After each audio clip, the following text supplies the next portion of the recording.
حکیم کی پہلی صورت ہے سورہ فاتحہ، مصحف کی بھی پہلی، اور ترتیب نزولی میں بھی سب سے پہلی مکمل صورت جو حضور پر نازل ہوئی ہے سورہ فاتحہ۔ اس کے نام بہت سے ہیں اور بڑے بڑے اہم نام جو ہے میں کل گنوا چکا ہوں۔ فضیلت پر ایک تو ہم نے پوری حدیث پڑھی جس میں نبی اکرم صلی اللہ علیہ وسلم نے وضاحت کے ساتھ فرمایا کہ اس کی نظیر اور اس کی مثل کبھی کوئی صورت نازل نہیں ہوئی، نہ تورات میں، نہ انجیل میں، نہ زبور میں، نہ خود قرآن، بے مثل بے نظیر تھی۔ اور بھی دوسری کچھ روایات تھی جو میں نے آپ کو سنائی۔ پھر چوتھی بحث یہ تھی کہ یہ نماز کا جزو لازم، اس سے کوئی بڑا فرق واقع نہیں ہوگا۔ جب بھی کوئی شخص اکیلا نماز پڑھے گا، چاہے وہ حنفی ہو، مالکی ہو، شافعی ہو، حنبلی ہو، اہل حدیث ہو، جب تنہا نماز پڑھے گا تو ظاہر بات ہے ہر رکعت میں سورہ فاتحہ کو پڑھے گا لازم۔ تو اس حدیث پر اس درجے میں تو عمل متفق علیہ سب کے نزدیک۔ البتہ یہ ہے کہ اختلاف ہو جاتا ہے جب جماعت کی شکل میں پڑھا جا رہا ہو نماز کو، تو آیا امام کی قرات جو ہے کفایت کر جائے گی مقتدی کے لیے یا مقتدیوں کو بھی پڑھنا ہے؟ میرے نزدیک کیونکہ بعد کے سوال جواب کے سیشن میں جس پر رد و قضا ہوئی تھی، میں چاہتا ہوں کہ مزید واضح کر دوں، اس کی قطعاً کوئی اہمیت نہیں۔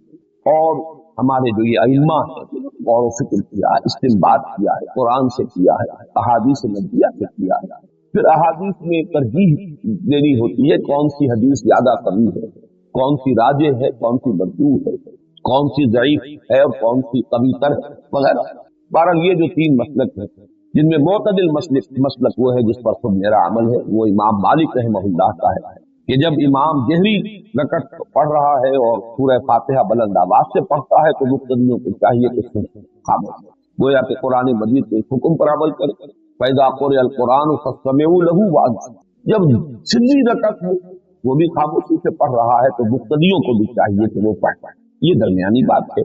ایک انتہائی مطلب جو ہے وہ احناف کا ہے کہ کسی بھی حالت میں مقتدی کو سورہ فاتحہ نہیں پڑھنی، اور دوسرا انتہائی مسلک شوافع کا ہے ہر حال میں چاہے سری ہو اور چاہے جہری ہو ان میں ہر حال میں مقتدی کو بھی پڑھنا ہے۔ اس کے بعد پانچویں بحث تھی کہ یہ نماز کا صرف جزو لازم ہی نہیں اصل نہیں، اور اس کے لیے یہ حدیث مبارک حدیث قدسی کہ اللہ تعالیٰ نے خود اس سورہ فاتحہ کو الصلاۃ قرار دی، قسمت الصلاۃ بینی و بین عبدی نصفین فنصفها لی ونصفها لعبدی، میں نے اس نماز کو اپنے اور اپنے بندے کے مابین دو حصوں میں تقسیم کر دیا ہے، تو اس کا آدھا میرے لیے ہے اور آدھا میرے بندے کے لیے، وَلِعَبْدِي مَا سَأَلَ، اور میرے بندے کے لیے ہے جو اس نے مانگا، جو درخواست اس نے کی ہے وہ میں نے منظور کی۔ اس کی مزید شرح بھی ہے، اس کی آپ کو ایک کاپی آج ہدیۃً مل جائے گی، اور یہ ایک تحفہ ہوگا ہماری طرف سے، اس کو سامنے رکھیے، اس حدیث کو یاد کیجیے۔ پھر اس کی جو تاثیر سورہ فاتحہ کی کہ واقعتاً اگر قلب کی گہرائی سے یہ الفاظ نکل رہے ہیں اور قلب کے ساتھ ہی نوٹ کیجیے شعور کی گہرائی، انسان میں یہ دو فیکلٹیز ہیں جو ٹاپ پر ہیں، ہیڈ اینڈ ہارٹ، قلب اور عقل، دل اور دماغ، ان دونوں کی ہم آہنگی کے ساتھ اور دونوں کی گہرائیوں سے جب یہ اس سورہ مبارکہ کے الفاظ کسی نمازی کے زبان سے ادا ہو تو تاثیر کا یہ عالم ہے کہ افلاک سے آتا ہے نالوں کا جواب آتے، کرتے ہیں خطاب آتے، اٹھتے ہیں حجاب آتے، اللہ تعالیٰ ایک ایک لفظ کے ساتھ گویا کہ جواب دیتے۔ اذا قال العبد، جب بندہ یہ کہتا ہے الحمدللہ رب العالمین، قال اللہ تعالیٰ، اللہ تعالیٰ فرماتا ہے حمدنی عبدی، میرے بندے نے میری حمد کی، میری تعریف کی۔ وَإِذَا قال العبد الرحمن الرحیم، یقول اللہ تعالیٰ اثنى علی عبدی، میرے بندے نے میری ثنا کی۔ جب بندہ کہتا ہے مالک یوم الدین، اللہ تعالیٰ فرماتا ہے مجدنی، میرے بندے نے میری تمجید کی، میری بزرگی بیان کی۔ جب بندہ کہتا ہے ایاک نعبد و ایاک نستعین، اللہ فرماتا ہے ھذا ما بینی و بین عبدی، یہ ہے میرے اور میرے بندے کے مابین۔ میں نے کل لفظ استعمال کیا تھا، یہاں مصافحہ ہو رہا، یہاں معاہدہ ہو رہا، یہاں مبایعت ہے، بیعت ہو رہی ہے اللہ کے ساتھ۔ ایاک نعبد و ایاک، یہ میثاق ہے، یہ عہد ہے، قول و قرار، معاہدہ۔ تو ھذا ما بینی و بین عبدی، لیکن چونکہ اس میں استعانت بھی ہے، مدد چاہتے ہیں، وَلِعَبْدِي مَا سَأَلَ، اور میرے بندے نے جو مانگا میں نے دیا، میری اعانت اس کو حاصل ہے۔ اور جب بندہ کہتا ہے اهدنا الصراط المستقیم صراط الذین انعمت علیہم غیر المغضوب علیہم ولا الضالین، قال اللہ تعالی، اللہ فرماتا ہے ھذا لعبدی، یہ کل کی کل یہ تین آیات میرے بندے کے لیے ہیں۔ وَلِعَبْدِي مَا سَأَلَ، ہدایت اس کی ضرورت ہے، اس کی اس نے درخواست کی ہے، منعم علیہم میں شامل ہونے کی اس کی خواہش ہے، مغضوب علیہم سے بچنے کا اس کا ارادہ ہے،